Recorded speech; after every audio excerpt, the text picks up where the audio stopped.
Hi everybody, Levi Clay here, and I'm back again to do another question and answer session. This one comes to me via email. It's from somebody that has been asking me the question. They're a bit concerned that they're not heading in the right direction with their learning, and that maybe they've not had enough experience to decide on who the correct teacher is for them. And they asked me, how did I learn? How did I get to play the way I do?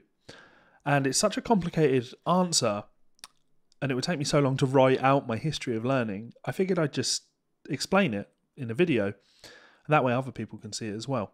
So I am largely self-taught, but I've also had a lot of teachers. I consider every single person that I've ever read the work of or watched a video of to be teachers of mine. I have learnt from them, from their materials, and yeah, sure, I've gone and put in a lot of work on their material on my own, but I still consider them to be teachers. So when I say largely self-taught, I have a list of influences as long as my arm. But let's go right back to the start. I began playing when I was 14. I'm 28 now, so I've been playing for 14 years. I've just about crossed that line of been playing for as long as I've not been playing, which is cool. And I started reading Guitar Techniques magazine and Total Guitar magazine. This is around, 2003, 2004? My first issue of Guitar Techniques magazine was the 100th issue, the 100 Licks issue with Jimmy Page on the cover. And yeah, I wasn't overly serious about learning at that point, though I did do a GCSE in music, and during that period I had to have instrument lessons, and I had lessons with our music teacher there, Mr. Brown, and I did classical guitar with him. Actually, I started doing electric, and I think we did 2 lessons on electric, and I decided that he couldn't teach electric guitar. He knew he couldn't teach electric guitar, but I was also fascinated with the fact that he played classical guitar so well, so he suggested maybe we do some of that.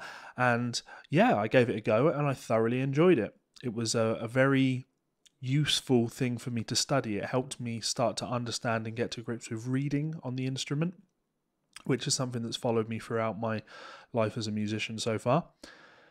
Yeah, so Mr. Brown, classical guitar lessons. Then I moved to college, and I did lots of subjects in college, but obviously 2 of them were music and music technology. And I studied classical guitar there with a guy named A.D. Johnson. And again, same thing. It was really beneficial for me to have somebody that was drilling me every week on the things that I needed to do. Not the things I wanted to do, but the things I needed to do. I trusted his guidance. He saw the things that I needed to develop. He saw my weaknesses, and he made sure that I studied the things I needed to study. And I remember him presenting me with lots of great resources for these skills, like Pumping Nylon by Scott Tennant. That was a great book that I enjoyed reading, and I have it out in my library now, and I pull that out from time to time when I want some tricky and challenging exercises. So yeah, is Scott Tennant a teacher of mine? Maybe, maybe not. The point is, he was influential.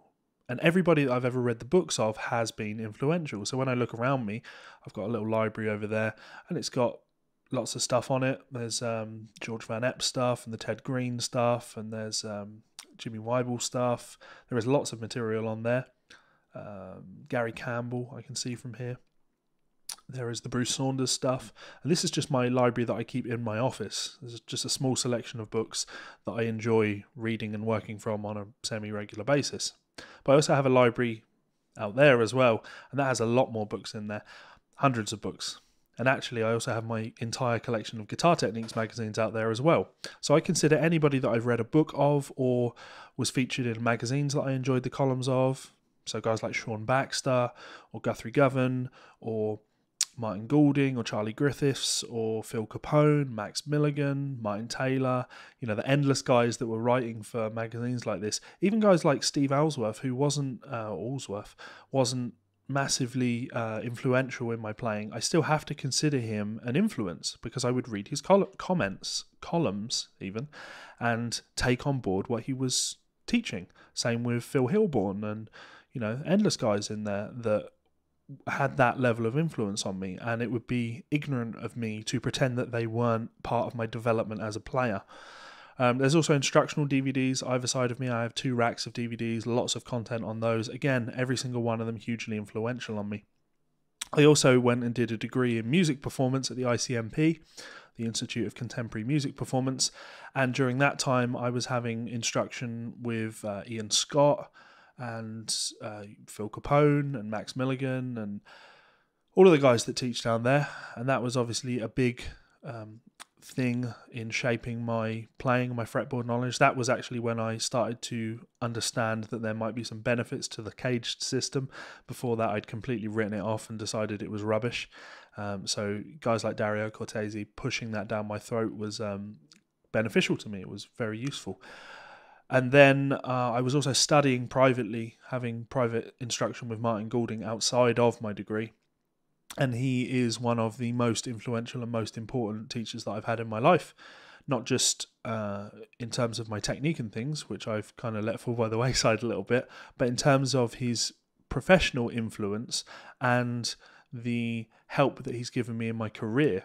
So yeah, there's always people like that. And then finally, there's every single CD that I've ever listened to.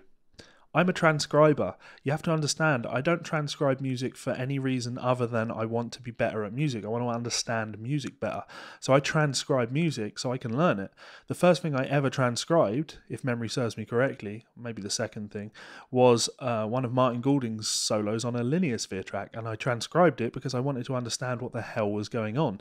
So that should give you an indication of why I do this for a living. I do it for a living because I transcribed every single day because I wanted to get better at certain things, and there weren't great resources on teaching you how to play those things. When Guthrie's album first came out in 2006, I wanted to play like that. I wanted to play all that kind of stuff, and there wasn't a tab book for it, and no one was teaching you how to do it. So I had to transcribe the whole thing, and it took me a long time, but it was hugely beneficial to me. So in that respect, you could say that I'm self-taught, but I would say that I'm not self-taught. I'm not teaching myself anything. I'm just looking at what Jimmy Herring did and imitating what Jimmy Herring did, and then working out how to do that in my own music. I watch what Joe Pass did and imitate it. All of these players that I look up to and admire, that's how I absorb their styles. I listen to what they do, and then I do my best to imitate it. And I consider them maybe not direct teachers, but hugely influential on where I am now and why I am where I am. So that is kind of my history. I've probably missed out a lot of stuff. I talk about instructional videos. I've also got a ton of online, downloadable content that I have downloaded, purchased, watched and enjoyed, and, has influenced me. And of course, YouTube. Yeah, how could I forget that? So really what I'm getting at here is there's no one answer, at least for me, as to why I am a good player. And if somebody comes to you and tells you that the reason they're a good player is because they studied with this one guy, just one guy, then you have to ask yourself, do you sound like that one guy? Because if you don't just sound like the one influence that you've had in your playing life, then chances are you've had other teachers. You might not just be aware of them. So what is the message here? My message is go out and get to know as many people as you possibly can. I want to slap myself in the face now because I can't believe I've forgotten the most important thing. This was actually why I wanted to make the video. The biggest teacher that I've ever had in music has been my friends. The people that I surround myself with, the people that I have played with, the people that I've talked about music with, the people that I've sat in rooms with and just watched them play. Friends, not people that you look up to as some sort of god, but a friend. It's okay if you're with a friend and they play something that you think that was really cool. It's okay to ask them, what was that? What was that you just did there? I was on with a Skype student just yesterday and he played a lick and I went, that was really cool, play that again. In essence, I learned something from him, which is cool because I didn't pay him for it. He paid me, which is awesome. But more seriously, music will come to you in many ways, and it's always going to be via your ears. So listen to a lot of music, listen to your friends, watch your friends, read a lot of books, watch a lot of videos. Just learn as much as you possibly can, and you will, by very definition of taking on all of these influences, create your own thing. You will have your own sound, and it will be a musical sound. So what do you guys think? How did you learn to play the guitar?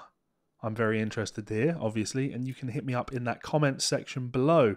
You can also check me out on Patreon by clicking this button up here, somewhere around my head. Subscribe by clicking this button down here, and you can check out 2 more of my videos here and here.